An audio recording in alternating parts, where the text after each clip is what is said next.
જાહેર જનતાને કોઈ દુઃખ થાય, પીડા થાય તો એ દુઃખને, પીડાને સર્વપ્રથમ સમજે. જાહેર જનતાને કોઈ પ્રશ્ન ઉદ્ભવે તો એ પ્રશ્નનું સમાધાન એ પહેલા જ વિચારીને રાખે ને, એ જ ખરો રાજનેતા કહેવાય. અંદર કરોડોના ખર્ચે સંસદ ભવન બની શકે છે. અંગ્રેજોની ગુલામી વાળી માનસિકતામાંથી આપણે બહાર આવીએ છીએ અને એક નવા ભારતનું સંસદ ભવનનું આપણે નિર્માણ કરી શકીએ છીએ. પણ એ સંસદ ભવન એ અંગ્રેજો દ્વારા નિર્મિત એ કાયદાઓથી આજ દિન સુધી ચાલે છે. ઇન્ડિયન પિનલ કોડ 19મી સદીથી છે. સીઆરપીસી 20મી સદીથી છે, જે અંગ્રેજો મૂકીને ગયા છે. અંગ્રેજોએ એ કાયદા બદલાઈ નાખ્યા છે, પણ ભારત દેશની અંદર એ કાયદાઓ બદલ્યા નથી. 1860, 1898 और 1872 में अंग्रेजों द्वारा बनाए गए, अंग्रेजों की संसद के द्वारा पारित किए गए ये तीनों कानूनों को समाप्त कर कर आज हम तीनों नए कानून पुरस्कृत करने के लिए मैं आया हूं। माननीय अध्यक्ष जी, इंडियन पिनल कोड 1860 की जगह भारतीय न्याय संहिता 2023 अब एस्टैब्लिश होगी। क्रिमिनल प्रोसीजर कोड 1898 की जगह भारतीय नागरिक सुरक्षा संहिता प्रस्तावित होगी और इंडियन एविडेंस एक्ट 1872 1872 की जगह भारतीय साक्ष्य अधिनियम 2023 प्रस्तावित होगा। यह कानूनों की जो कानून रिपील होंगे इस तीनों विधेयक से, वो कानूनों की आत्मा जो है, वो कानूनों का मध्य बिंदु है कानून बनाने का, वो अंग्रेज शासन को मजबूत करने की दृष्टि से कानून बनाए गए थे। अंग्रेज शासन की रक्षा करने के लिए कानून बनाए गए थे और उसका उद्देश्य दंड देने का था, न्याय देने का नहीं था।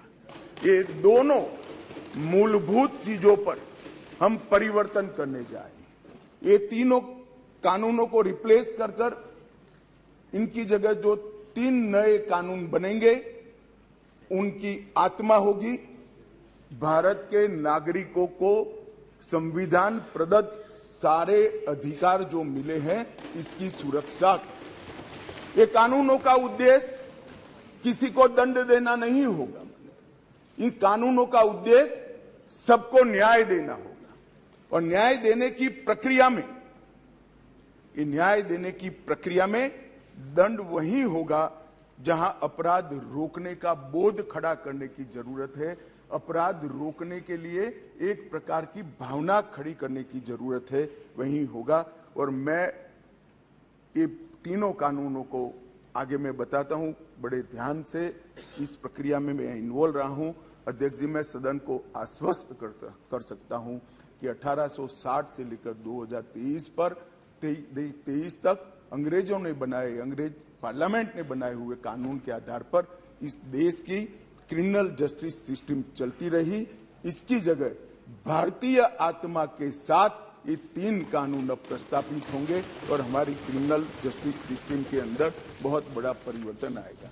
माननीय अध्यक्ष जी, मैं बिल स्टैंडिंग कमेटी को भेजने वाला हूं, इसलिए बहुत लंबा नहीं बोलूंगा, परंतु इतना जरूर कहना चाहता हूं कि जिन्होंने भी ये कानूनों को पढ़ा होगा, इसकी प्रायोरिटी क्या थी? मानवी की हत्या से या महिला के साथ दुराचार से बड़ा कोई कानून अपराध नहीं हो सकता, तो इसको 302 नंबर पर स्थान दिया गया। इसके पहले क्या था? राजद्रोह था। इसके पहले क्या था? खजाने की लूट थी।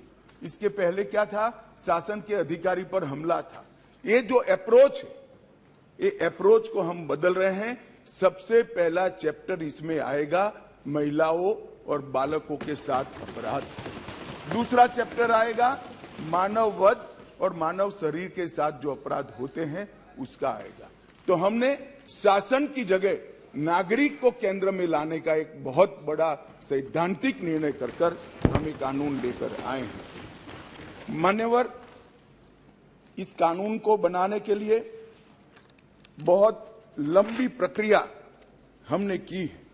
मोदी जी ने 2019 में ही हम सबका मार्गदर्शन किया था कि अंग्रेजों ने बनाए हुए जितने भी कानून जिस विभाग में है, सभी कानून पर पर्याप्त चर्चा विचारणा और सोच विचार कर इसको आज के समय के अनुरूप और भारतीय समाज के हित में बनाना चाहिए।